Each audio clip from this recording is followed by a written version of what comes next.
Hi, everybody. We're about to start our next session. I'm going to give everyone a second to get logged on. So that being said, I would like to go ahead and introduce our next speaker.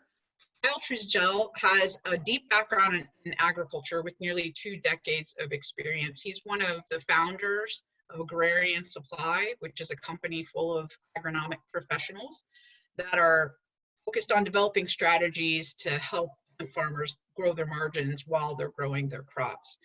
Today, Kyle's going to go over some of the best agronomic practices that are currently being done in hemp farming. And after that, we're going to be doing a live Q&A. So if you look at the bottom of your screen, you'll see a Q&A button. If you go ahead and present your questions to me as we go on, be able to get those answered by Kyle at the end of the session. So that being said, I'm going to turn the presentation over to Kyle and let him get started. And then we'll see you all at the end for Q&A. Go ahead, Kyle. Great. Thanks, Kim, for that introduction. Really appreciate the opportunity to speak to everybody today here. I hope everybody's safe and healthy out there in the world and, able to operate and, live and prosper as best as possible in these difficult times. So I'm going to go ahead and go into my presentation here and share my screen.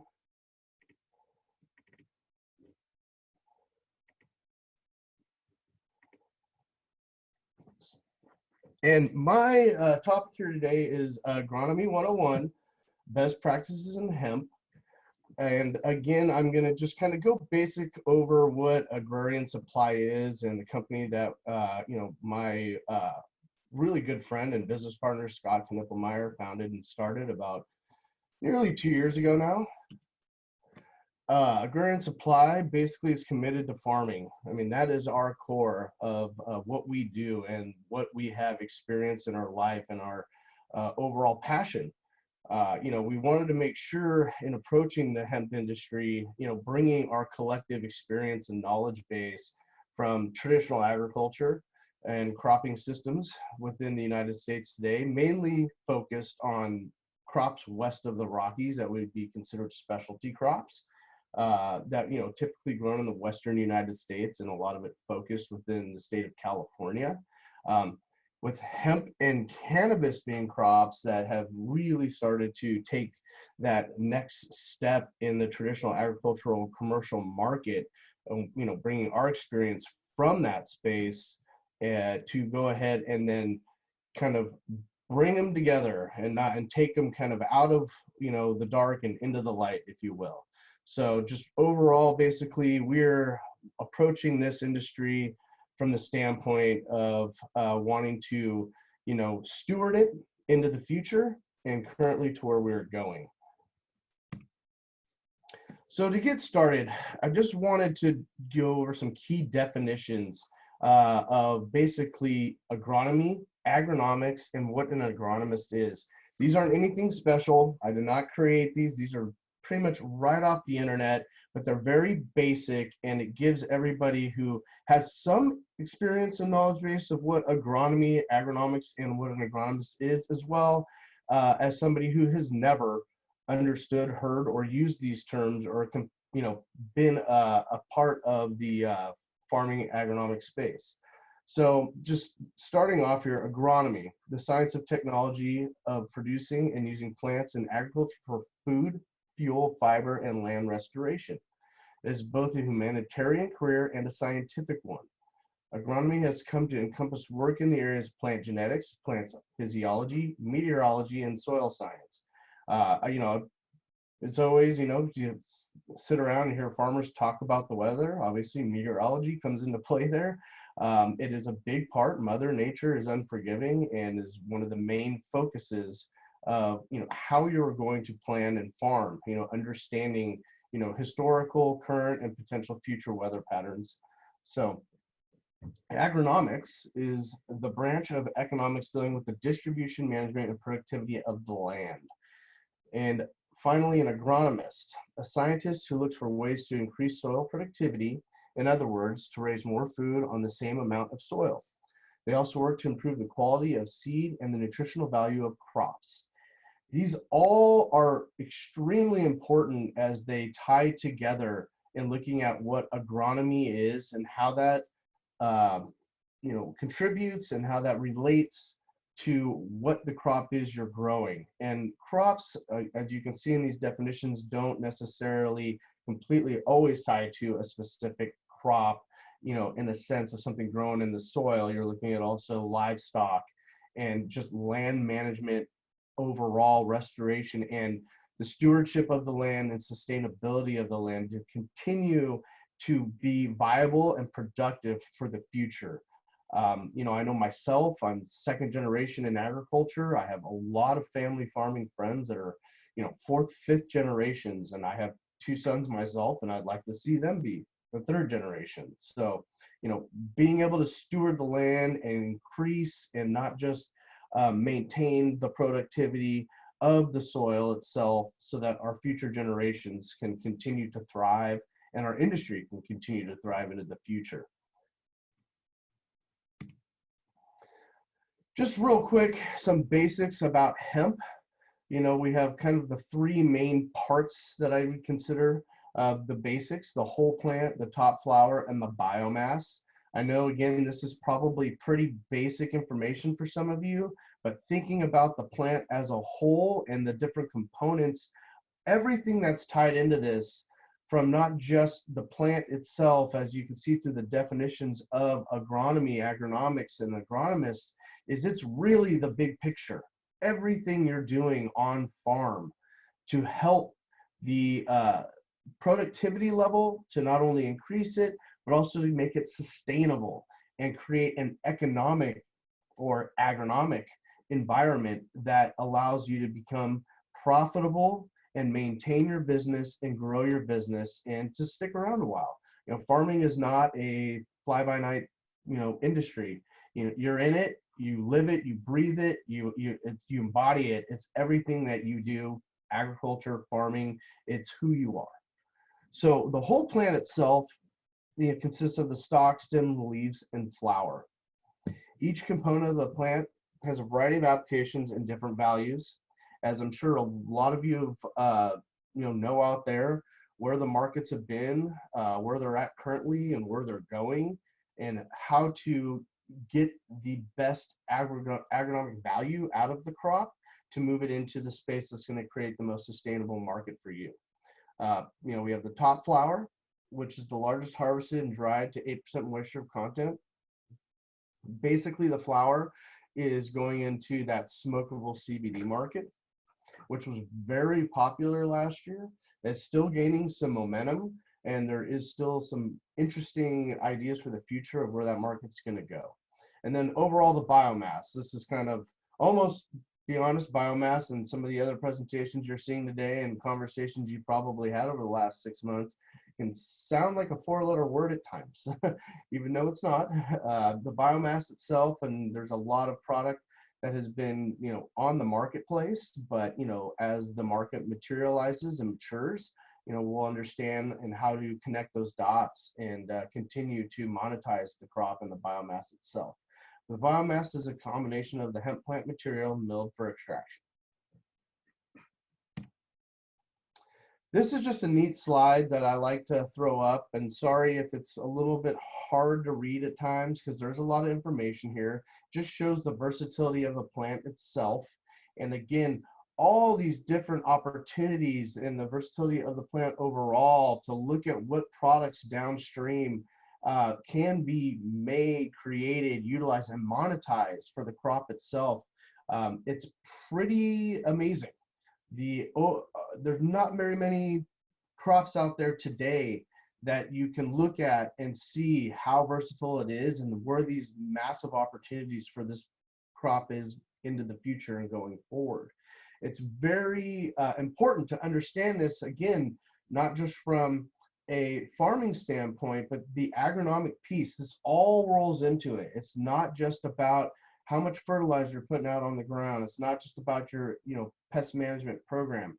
It's about everything you're doing from start to finish, from your choice of genetics, the choice of the land, suitability of the site, all the way to your in-season cultural practices, your harvesting practices, post-harvest practices, and downstream.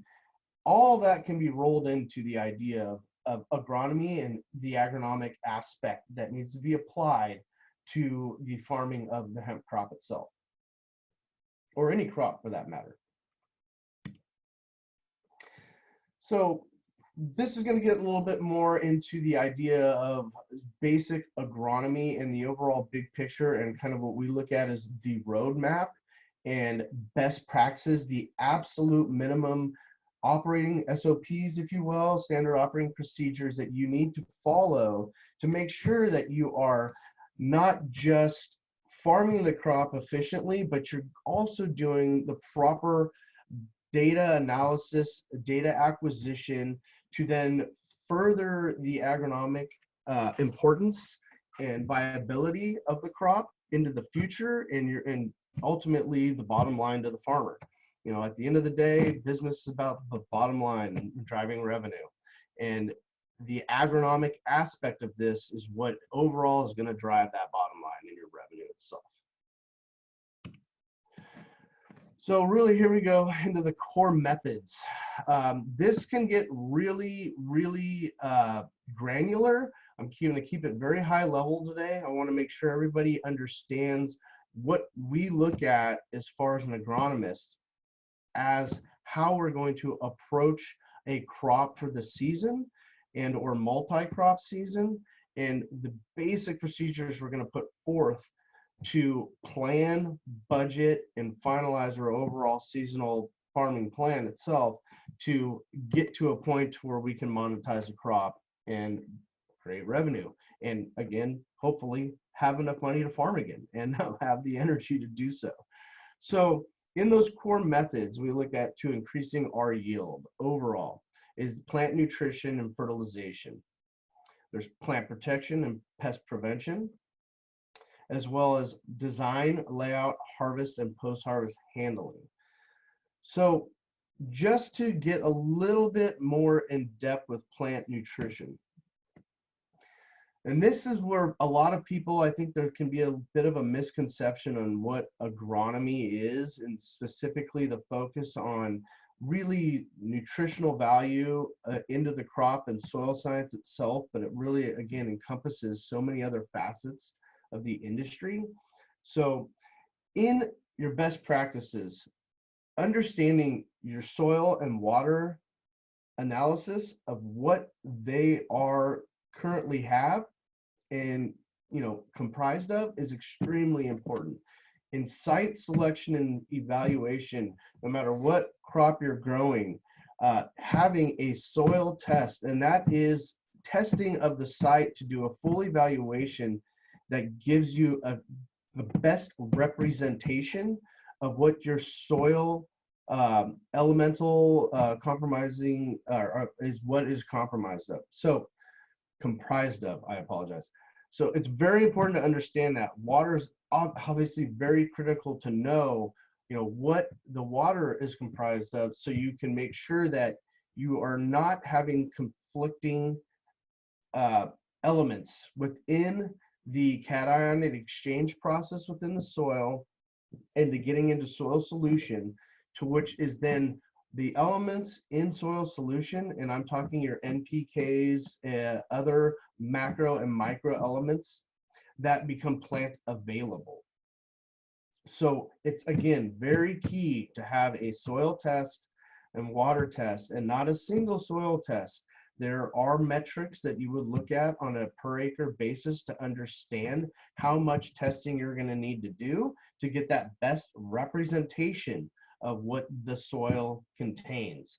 And then from there, understanding where the water levels are, you can look at what pre-plant fertilizers and or amendments that you would need to apply to that specific site to get you into a balance and give you a baseline of understanding where you can go from there.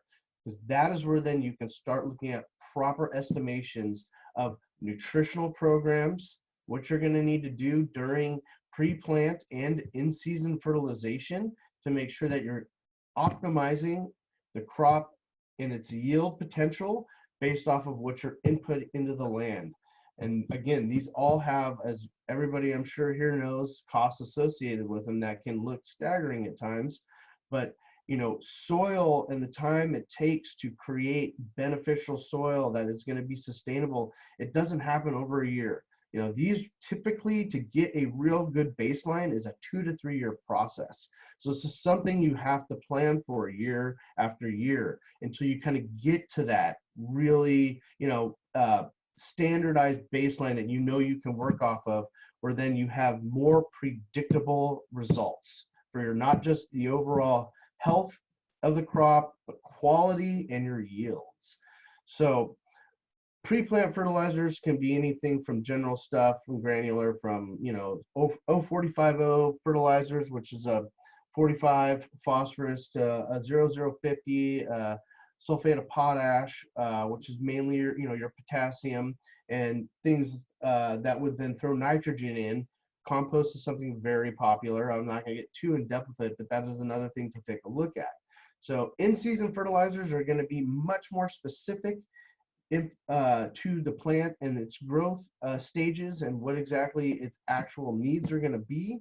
That is typically applied through irrigation, which is considered a fertigation process, and or a foliar feed application, which can also be typically at times tank mixed with some of your IPM products. One thing that's important to do with this is look at local sourcing, which gives you the best economic position. Leaf blade analysis in season is extremely important. Leaf blade analysis is going to be what you're going to base in-season fertilization programs on and the needs of the plant. So plant protection, I'm not going to go too much into this. IPM, I know there's another person talking about this specific subject, but to make sure that you understand that IPM is a part of your agronomic solution. It is all a part of the big picture and the puzzle pieces. It's, agronomy, again, it's not just focused on, your fertilizer program or, nutritional program. IPM is a big piece of that as well. One thing you're going to want to look at in your IPM program is extremely important, and this rolls into nutritional as well, is your scouting protocols and reports. This is where you're in field making observations specific to your plant, growth stages, knowing those growth stages, and how and what specific issues that can arise and or problems that need to be solved. And that is where somebody as an agronomist in the field is going to help observe those different potential issues, make recommendations and data based off of that, specific to the crop. That's going to help you not only, again, best quality, best yield, but the best agronomic use of the dollars, money that's going into building this crop. And these are something that's start to finish. You got to look at this full season plans. In California, a pest control advisor is one of the best people to approach for this, specifically because they are licensed within the state of California to register. To make recommendations for restricted use materials.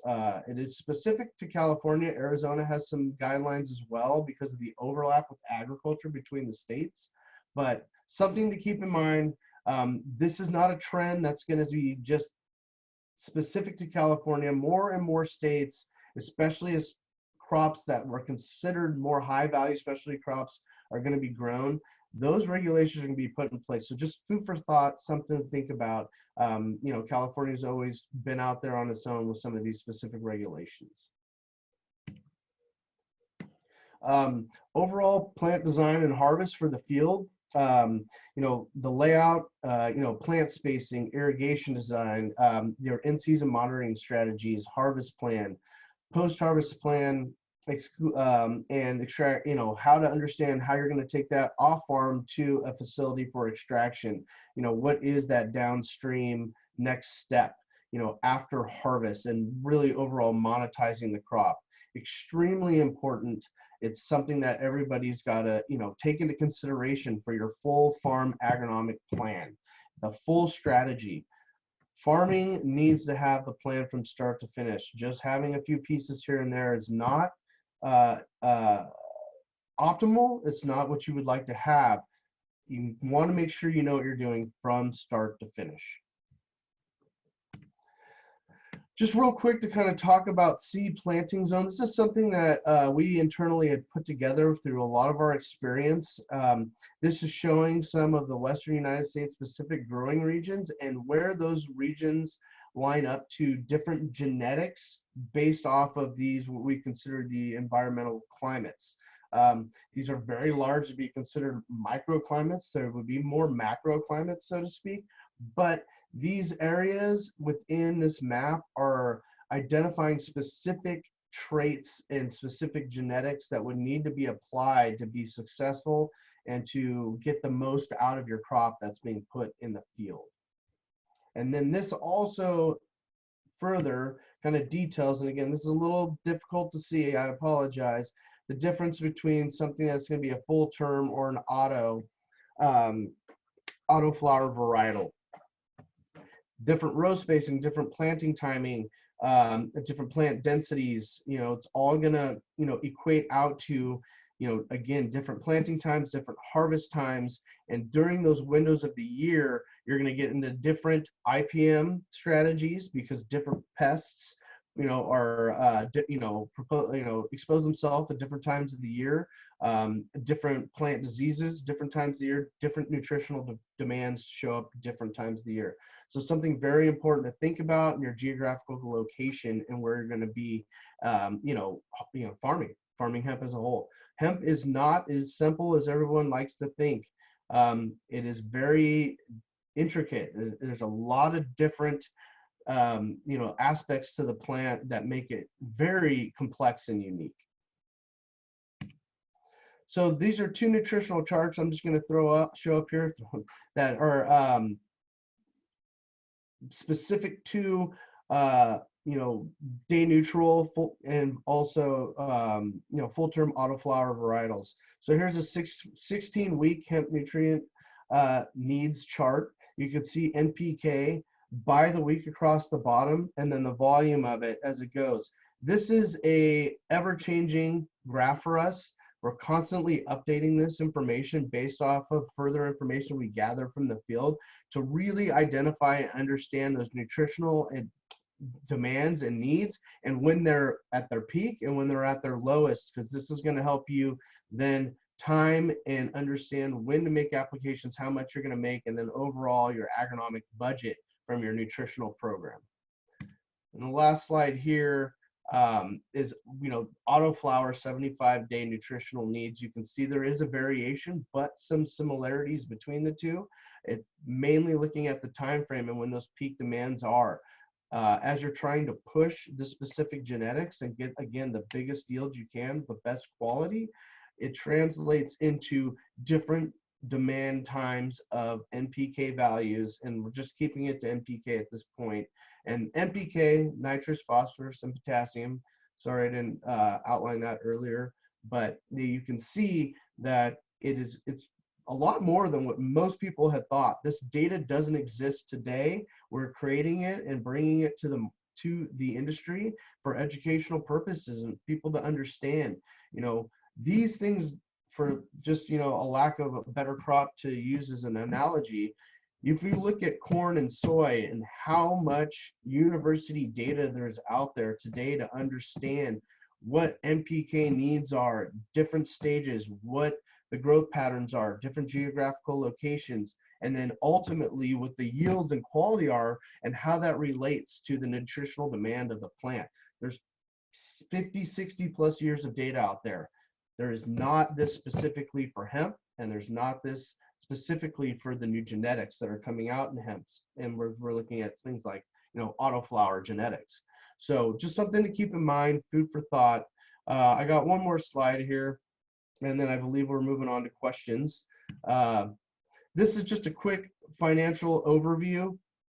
And I just throw this up because it shows you cost per acre, seed transplants, general average farming costs, your total overall expenses, your potential gross revenue per acre based off of the assumptions across the bottom of the slide here.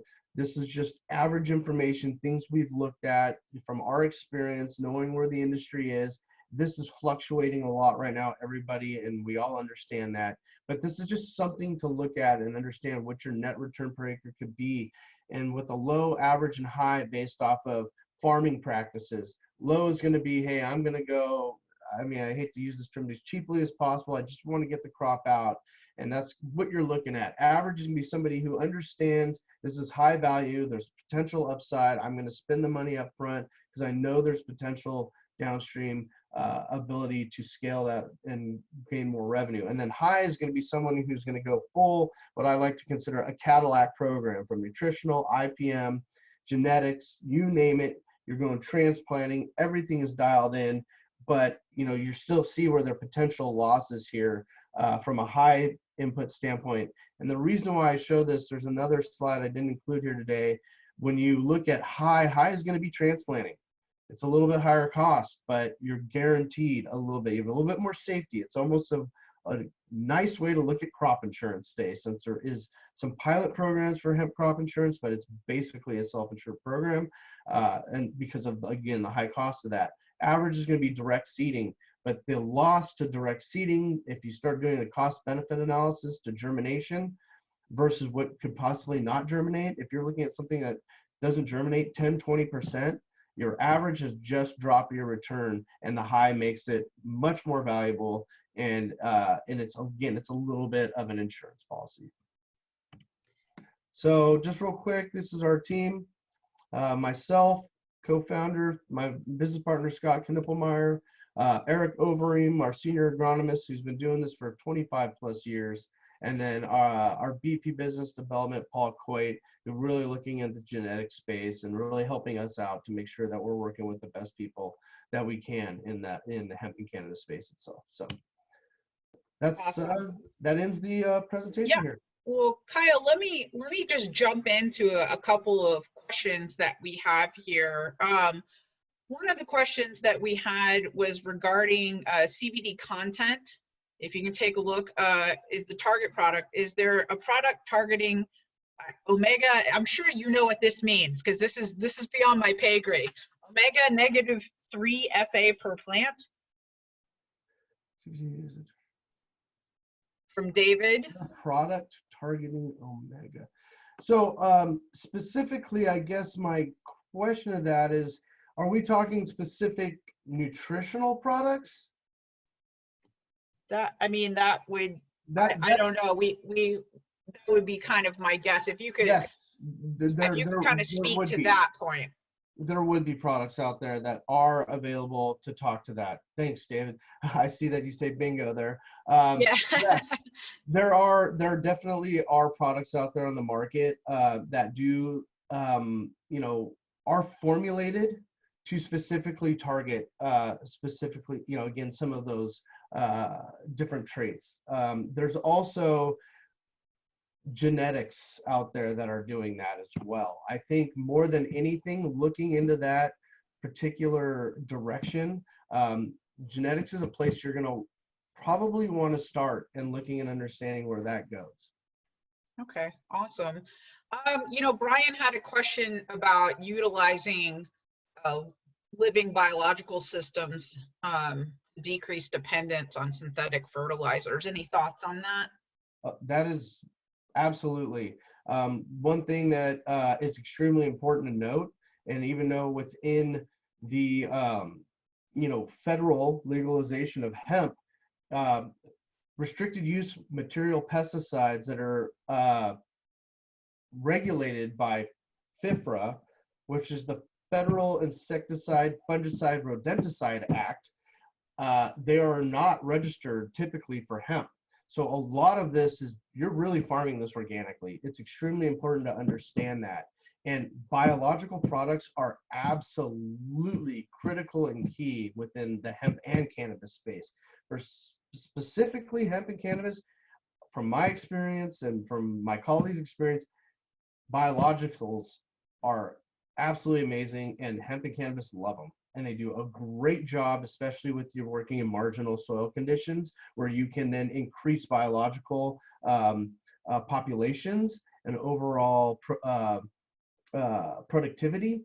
It really helps the plant, and there's a lot of synergy there. Awesome.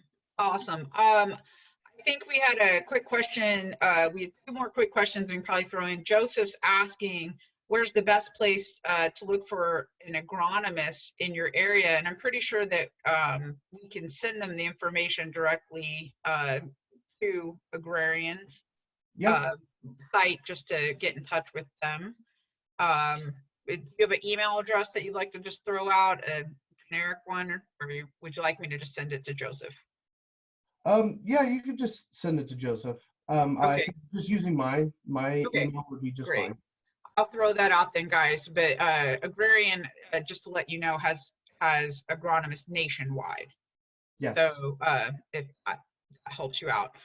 So one of the questions that's kind of a play off of a question that was asked during Jeffrey's session about abiotic stress events. Just any general tips, like high level tips for like kind of minimizing those abiotic stress events. The high level tips are first understanding and identifying when those events occur. Transplanting is an extremely important event. Obviously, planting direct seeding is extremely important in that germination period. The transition between your vegetation and flowering are extremely important. And obviously, as you're getting towards pushing and that final accumulation because of cannabinoids, because again, let's all understand here, we're farming cannabinoids. When it comes down to it, from a CBD standpoint and or CBG, CBDV, whatever it is you're looking at, knowing those events, and the plants are at the most stress at that point. You need to make sure that you are giving them what they need to combat that stress as best as possible. You need to be on top of your preventative IPM program, so you're reducing the amount of stress from the standpoint of any potential issues that are coming out in the field, whether it be insect or disease. And then also nutritional, because that's when those peak demands are. You want to make sure you're giving it everything it needs to survive through those processes and those transitions. Okay, that's an awesome response. Last quick question we can answer. Somebody's asking, Connor's asking, what are the options for farming hemp in the Midwest? I'm assuming that we're talking genetics or talking about environment. You know, the Midwest is a great place to farm. Let's be honest, it is where a lot of this is happening. And also, we have the millions of acres of corn and soy. And as this thing transitions, I think the Midwest is going to be the main location as we're starting to understand the fiber and grain maturity of the hemp market itself and the plant, and where that's going to go in the future as we start to transition from those traditional row crops such as the wheats, again, soy and corn, into hemp that can facilitate a lot of those marketplaces and the downstream products that are produced from them. So I see the Midwest as being a huge hemp production area going into the future. Nice. Well, that is awesome. I really appreciate your time today, Kyle. Kyle's been awesome, very informative in covering the basic agronomy 101 tips for all of us in hemp farming. I appreciate everybody's time so far during the day. You can find all the links on the hemp farming website, which is hempfarmingexpo2020.com. And again, if you have any questions, you can email me directly, kim@imperialseedlings.com. See everybody after lunch. Bye.